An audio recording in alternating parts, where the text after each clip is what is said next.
Panglima TNI Jenderal TNI Agus Subianto meninjau langsung gladi upacara gelar pasukan operasional dan kehormatan militer Selasa 5 Agustus 2025 di Pusat Pendidikan dan Latihan Pasukan Khusus Kopassus Batu Jajar, Bandung, Jawa Barat.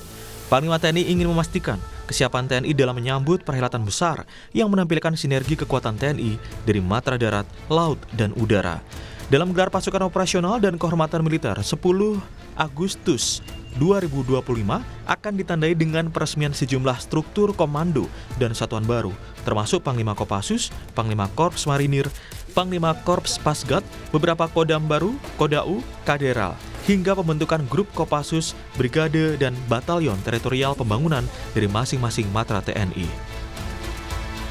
Selain soal upaya pertahanan negara, beberapa waktu lalu aksi TNI menjadi sorotan. Di antaranya aparat TNI yang sudah mulai menjaga gedung Kejaksaan Agung.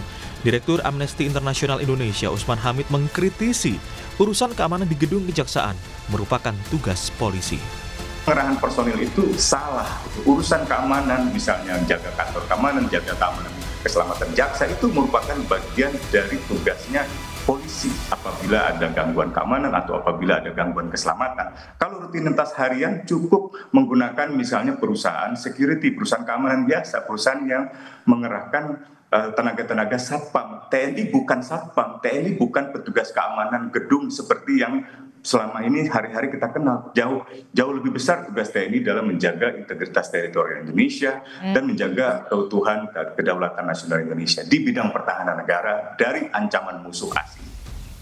Sementara menanggapi pengamanan Kejagung oleh TNI, Kapus Penkum Kejagung Anang Supriyatna bilang sesuai aturan bahwa Kejagung merupakan objek vital negara sehingga tepat untuk dijaga TNI. Dari Satgas PKH ini ada unsur TNI juga, jadi sudah biasa pengamanan sini. Dan memang ditempatkan, ya kita siapkan aja, dipersilahkan. Ada berapa sih Pak total rencana? Itu kendaraan? Ada dua. Tapi makanya secara urgensinya itu apa sih Pak sampai ada ya? Ya pengamanan lah, itu teman-teman TNI lah benar. Tidak ada masalah kok.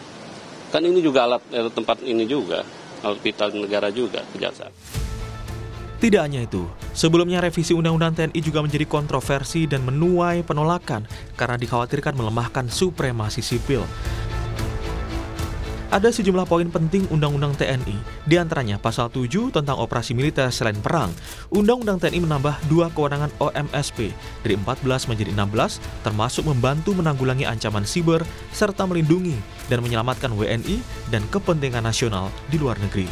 Pasal 47 mengatur prajurit aktif di instansi sipil juga bertambah dari 9 instansi menjadi 14 instansi.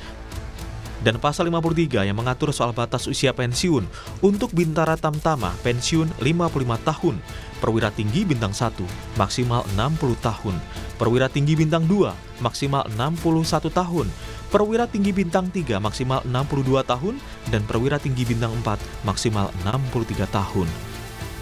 Dengan semakin banyaknya kewenangan TNI dan semakin besarnya kekuatan militer, bagaimana mengawasi agar TNI tidak semakin masuk ke ranah sipil?